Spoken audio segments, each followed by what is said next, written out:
सिर्फ फसल नहीं, नर्सरी से भी आप पैसा कमा सकते हैं। केंद्र सरकार किसान भाई बहनों की आर्थिक स्थिति को सुधारने के लिए राष्ट्रीय बागवानी मिशन के तहत नर्सरी लगाने की योजना चला रही है। इसके तहत छोटे और सीमांत किसान अब नर्सरी लगाकर अच्छी आय कमा सकते हैं। सरकार की तरफ से नर्सरी लगाने पर 50% अनुदान दिया जाएगा, जिससे किसान अपने खेत में फल और पौधे उगा सकेंगे।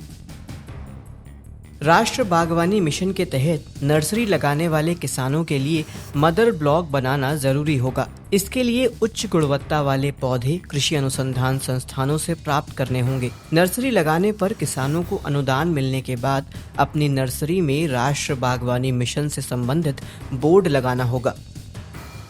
केंद्र सरकार ने कर्नाटक, महाराष्ट्र और तेलंगाना में सोयाबीन की खरीद के लिए MSP यानी कि न्यूनतम समर्थन मूल्य पर खरीद की मंजूरी दी है।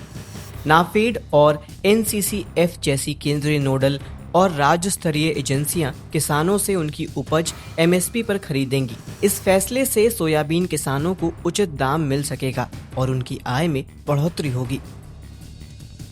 जिंक की कमी से धान के पौधों में पत्ती क्लोरोसिस, छोटे इंटरनोड और विकास में रुकावट जैसे लक्षण दिखाई देते हैं। इससे अनाज की गुणवत्ता और उत्पादन पर नकारात्मक प्रभाव पड़ता है। समय पर पहचान और उपचार से इन समस्याओं से बचा जा सकता है, जिससे धान की पैदावार और गुणवत्ता सुनिश्चित हो सकेगी।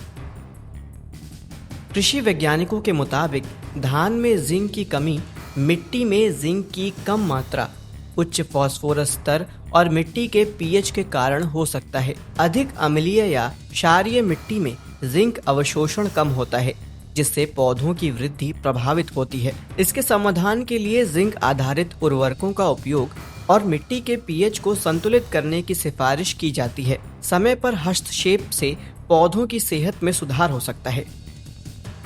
बिहार सरकार पपीता विकास योजना के तहत पपीता की खेती करने वाले किसानों को 75% तक अनुदान दे रही है। इस योजना के तहत किसानों को पपीता उत्पादन बढ़ाने के लिए 60,000 रुपए तक की मदद दी जाएगी, ताकि राज्य में पपीता के उत्पादन में बढ़ोतरी हो सके। मौसम विभाग ने आज 13 राज्यों में भारी बारिश की चेतावनी जारी की है। उत्तराखंड, उत्तर प्रदेश और राजस्थान के विभिन्न इलाकों में हल्की से मध्यम बारिश होने की संभावना है। पूर्वी राजस्थान में 12 और 13 सितंबर को अत्यधिक भारी बारिश हो सकती है। उत्तर प्रदेश और उत्तराखंड के भी कुछ हिस्सों में गरज चमक के साथ बारिश हो सकती है। मौसम विभाग के अनुसार तटीय आंध्र प्रदेश, यनम और तेलंगाना के कुछ हिस्सों में भारी बारिश की संभावना है। दक्षिण आंतरिक कर्नाटक और केरल के अलग अलग इलाकों में 9 से 10 सितंबर के बीच भारी वर्षा का अनुमान है। इससे कृषि और यातायात पर असर पड़ सकता है। मौसम विभाग ने आज उड़ीसा में भारी बारिश का अलर्ट जारी किया है। असम, मेघालय, नागालैंड, मणिपुर, मिजोरम और त्रिपुरा के विभिन्न हिस्सों में 10 से 12 सितंबर के बीच भारी बारिश हो सकती है। बिहार और झारखंड में 12 और 14 सितंबर के दौरान भारी वर्षा का अनुमान है। मौसम विभाग के अनुसार 9 से 12 सितंबर के बीच पश्चिमी मध्य प्रदेश, गुजरात, कोंकण, गोवा और छत्तीसगढ़ में भारी बारिश की संभावना है।